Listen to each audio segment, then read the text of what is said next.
So hello everyone, welcome back to another chapter number 3 of our monthly budget series in the life of an MBBS student in abroad. जी हाँ, आज हम अपने chapter 3 में आपके साथ discuss करने वाले हैं कज़ाकिस्तान। हाँ, कज़ाकिस्तान की करेंसी वर्सेस हमारी इंडिया की करेंसी और आपको अपना मंथली बजट कैसे बनाना है एंड पूरे 6 इयर्स का पैकेज में आप वो कैसे इंक्लूड कर सकते हैं जिससे आपको आफ्टर अराइवल इन कज़ाकिस्तान शॉक ना लगे। जी हाँ, एक नॉर्मल MBBS स्टूडेंट कैसे अपना मंथली बजट प्रिपेयर करता है आपको पूरी डिटेलिंग के साथ, छोटे छोटे चार्जेस के साथ भी हम यहाँ पर बताने वाले हैं, जिससे आप फुल्ली प्रिपेयर रहें। अपने 6 साल की जर्नी को आप कैसे कंटिन्यू करने वाले हैं। सो पेन पेपर उठाइएगा, सारे चार्जेस लिखिएगा। अगर आपकी अब्रॉड डेस्टिनेशन कज़ाकिस्तान होने वाली है तो हमारे साथ इस सीरीज़ को फॉलो कीजिएगा। और भी अपडेट्स आने वाली हैं बहुत सारी कंट्रीज़ को लेकर। Stay connected with Aksira, stay connected with doctor Akanksha. Thank you everyone. चलिए आज का टॉपिक स्टार्ट करते हैं। अगर आपकी MBBS अब्रॉड डेस्टिनेशन कज़ाकिस्तान होने वाली है तो एक नॉर्मल MBBS स्टूडेंट कैसे अपना मंथली बजट प्लान करता है, और आप भी जब कज़ाकिस्तान में आपका अराइवल होगा तो आपका मंथली बजट किस तरह से आप प्लान करेंगे, उसकी प्लानिंग हम अक्सीरा आपके साथ घर बैठे बैठे आपको दे रहा है, जिससे आपका 6 साल का टेन्योर बहुत आराम से निकल जाए। तो चलिए वीडियो को स्टार्ट करते हैं। जस्ट एन ओवरव्यू, अगर हम कज़ाकिस्तान में हम लोग प्लान कर रहे हैं तो कज़ाकिस्तान की करेंसी तंगे। स्टेबिलिटी क्या है इसकी, बहुत इंपॉर्टेंट पार्ट होती है किसी भी कंट्री की स्टेबिलिटी, करेंसी कितनी स्टेबल है या नहीं है। तो अगर हम यहाँ पे पास्ट ट्रेंड्स देखें तो 2015 में अप्रॉक्सीमेटली 180 था पर USD and here in 2026 450 to 480 पर USD। तो यहाँ पे आपको बिग डिफ्रेंसिएशन देखने के लिए मिला है। आप देखिए कितना फ्लक्चुएट हुआ है 180 to 450। तो किसी भी कंट्री को प्लान करने से पहले आपको उसकी करेंसी या फिर कंट्री कितनी जियोपॉलिटिकली स्टेबल है, और ये मेन पार्ट आपका करेंसी, क्योंकि आपके बजट पे बहुत बड़ा इम्पैक्ट पड़ने वाला है। तो आपको कोई भी कंट्री प्लान करने से पहले ये बहुत मेजर चीज़ों को अपनी प्रायोरिटी लिस्ट में इंक्लूड रखना चाहिए। ठीक है, यहाँ पे आप देखिए ऑलमोस्ट 2x हुआ है ना। तो यहाँ पे बेसिकली इस चीज़ में क्या रिस्क है इस कंट्री में जाने के लिए, अगर हम उसको पूरा पॉलिटिकली पॉइंट ऑफ व्यू से देखें तो यहाँ पे ऑयल डिपेंडेंट इकोनॉमी बहुत ज़्यादा मिलेगी आपको कज़ाकिस्तान में। ठीक है, सबसे बड़ा बिग फैक्टर कज़ाकिस्तान का यही है। ग्लोबल मार्केट इम्पैक्ट बहुत स्ट्रॉन्ग है and currency can suddenly fluctuate, मतलब आपको पता नहीं लगेगा, कभी तो ड्रॉप हो जाएगी और कभी हाई इंक्रीज़ हो जाएगी। तो कज़ाकिस्तान प्लान करने से पहले आप अपने बजट में हमेशा एक मार्जिन लेके चलिएगा प्लस माइनस का, क्योंकि आप वहाँ पे 5 से 6 साल रहने वाले हैं। तो सर्वाइवल मोड आपका 6 साल ही बहुत लॉन्ग टर्म होता है। ऐसा नहीं है कि 1-2 साल में आप कुछ भी परस्यू करके MBBS 1 और 2 ईयर्स की होगी ही नहीं। तो यहाँ पे आपको लॉन्ग टर्म क्या इम्पैक्ट पड़ने वाला है आपको ये ध्यान में रहना बहुत ज़रूरी है। तो अब पॉजिटिव्स देख लेते हैं कज़ाकिस्तान के। स्ट्रॉन्ग इकोनॉमी है सेंट्रल एशिया में। तो अगर हम सेंट्रल एशिया की बात करें तो अच्छा होल्ड है मार्केट में कज़ाकिस्तान की करेंसी का। Developed infrastructure and stable governance है, ये भी बहुत इंपॉर्टेंट पार्ट है कि यहाँ पर जो गवर्नेंस है वो बहुत स्टेबल है। तो यानी कि आपके ऊपर जो एक इम्पैक्ट होता है ना कि सडन फॉल हो गया या फिर सडन राइज हो गया, लेकिन अगर राइज भी हुआ है तो बैक टू नॉर्मल आएगा क्योंकि स्टेबल गवर्नेंस है। ठीक है, तो चलिए यहाँ पे अगर हम देखें तो 1 Kazakhstani tenge will be equal to approximately 0.18 to 0.20 INR। ठीक है, अगर हम नॉर्मल ग्रोसरी आइटम्स की हम बात करते हैं तो मिल्क का हम प्राइस देखें, these are in the currency of Kazakhstan and here हम INR में इसको कन्वर्ट किया है। तो बेसिकली अगर हम मिल्क देखें तो that will be around 80 to 120 rupees and here in India it will be 60 to 70। Bread अगर हम देखें तो 30 से 60 रुपये में मिल जाएगा एंड हेयर इंडिया 30 to 50। तो यहाँ पर जो भी रेट्स हैं, देखिए मैंने मिनिमम वैल्यू भी इंक्लूड किया है एंड मैक्सिमम भी इंक्लूड किया है। सो मिनिमम वैल्यू का मीन्स है कि एक normal middle class average student आराम से इस वैल्यू में सर्वाइव कर सकता है। ये मॉडरेट समझिए, हल्का सा अबव मॉडरेट समझिए। ओके, तो ये बिल्कुल भी बिलो एवरेज के लिए नहीं है। ये प्राइसेस बिल्कुल अच्छी एक MBBS स्टूडेंट एक लाइफ कैसे स्पेंड करेगा, सारी वीडियो में आपको यही एवरेज एवरेज पूरा बजट बनाने के लिए मिलेगा। ठीक है, eggs 140 to 240 and here in India 70 to 90 rupees. Chicken for the non-vegetarian ones 360 to 500 and here 200 to 300. Rice की हम बात करें तो 100 to 180 per kg and here 50 to 80 rupees. Potato 30 से 60 रुपये per kilo and here 20 to 30 per kg. Onion 30 to 60 and here 20 to 40. ठीक है, तो ये सारे आइटम्स हैं जो यहाँ पे इंक्लूडेड है। आप इसी के अकॉर्डिंग अपने मंथ में आप क्या खाते हैं, कितना आपको आइडिया लेके चलना है, आप इससे ले सकते हैं। अगर आप हॉस्टल की फैसिलिटीज़ अवेल नहीं कर रहे हैं और हॉस्टल फैसिलिटीज़ अवेल कर रहे हैं पर आपको मंथली आपको अपने मेस के चार्जेस पे करने हैं तो भी आप यहाँ से आइडिया ले सकते हैं। Now moving on to the eating out, यानी आप डाइनिंग के लिए जाएंगे बाहर तो वहाँ पे लोकल क्या क्या चार्जेस मिल जाएंगे। लोकल मील के चार्जेस वहाँ पर आपको पड़ेंगे 500 to 800 एंड इन इंडिया आपको 150 to 300 में पड़ जाता है। फास्ट फूड की हम बात करें तो 500 to 700 and here 200 to 300। Coffee normal अच्छे कैफ़े में अगर आप कॉफ़ी लेना चाहते हैं, यूनिवर्सिटीज़ की कैंटीन्स वगैरह में वही नॉर्मल रेट मिल जाएगा 30-40 रुपीज़, बट यहाँ पर आपको 200 to 300 में कॉफ़ी आएगी एक एवरेज कैफ़े में। ठीक है, in India 100 to 200 in average cafes.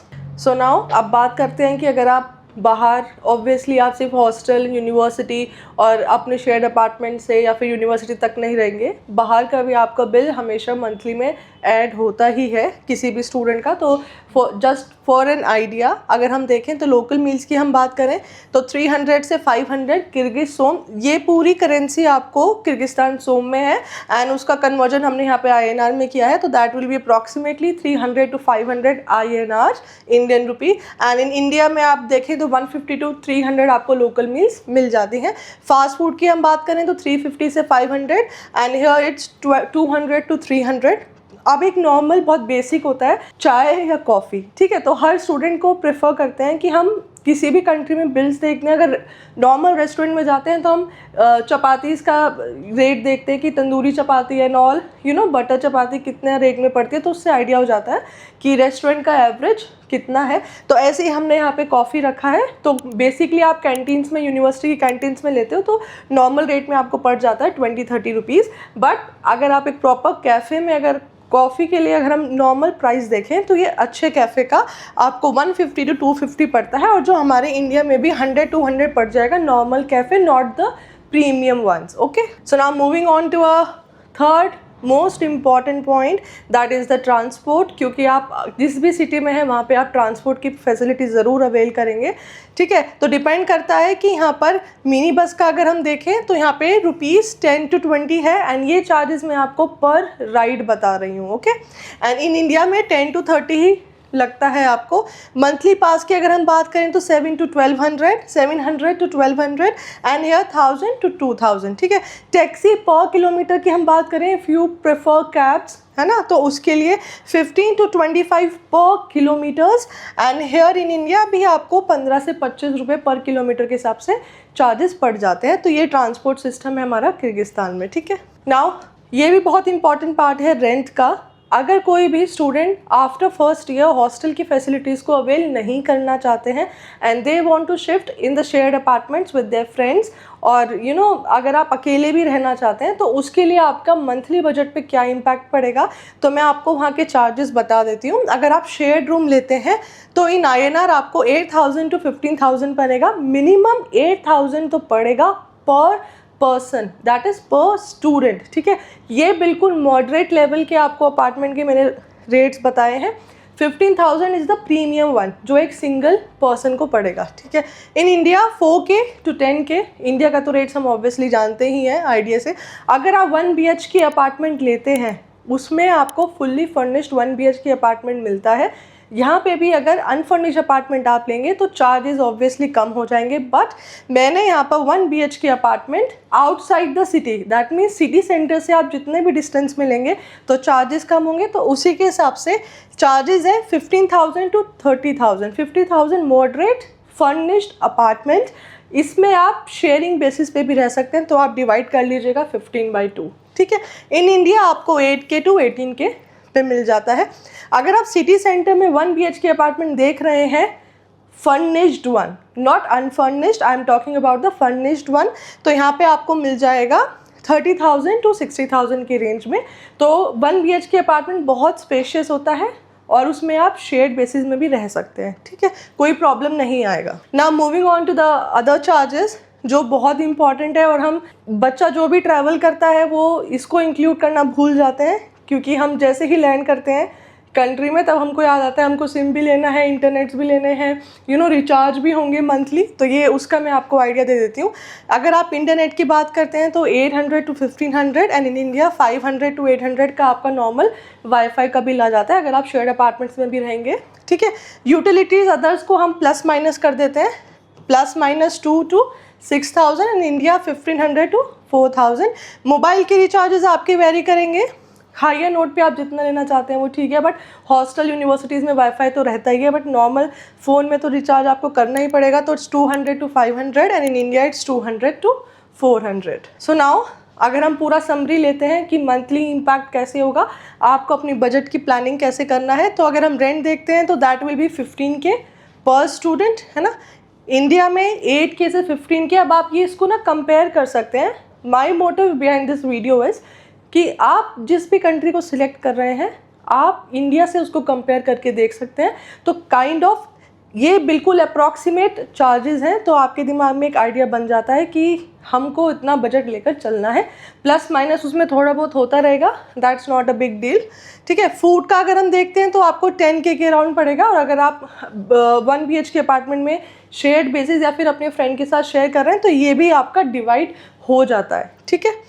In India 8K to 12K। Transport की हम बात करें तो आप लमसम 1,000 मान के चलिए आपका मंथली आने वाला है। अदर्स चार्जेस आप प्लस माइनस कर सकते हैं, बाहर डाइनिंग आउट का या फिर जो भी बच्चे का अपना पर्सनल चार्जेस है, ठीक है।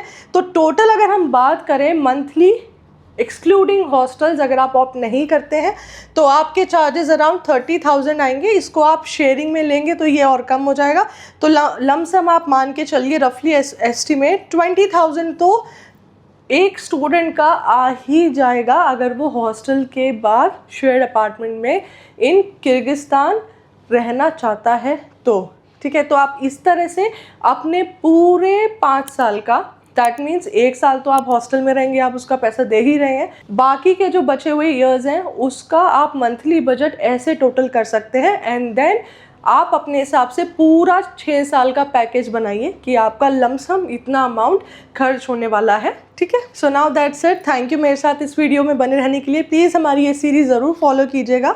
यहाँ पर हम हर कंट्री को कंपेयर करेंगे वर्सेस हमारी इंडिया की करेंसी INR में, ठीक है। हम अपनी पूरी सीरीज़ में आपको फ़्लाइट्स के टिकट्स इंक्लूड नहीं कर रहे हैं फॉर अ रीज़न, क्योंकि वो आपके पर्सनल चार्जेस में है। आप पर डिपेंड करता है कि आप 1 साल में अपने बच्चे को या फिर स्टूडेंट 1 साल में कितनी बार अपने होम टाउन में ट्रैवल करेगा।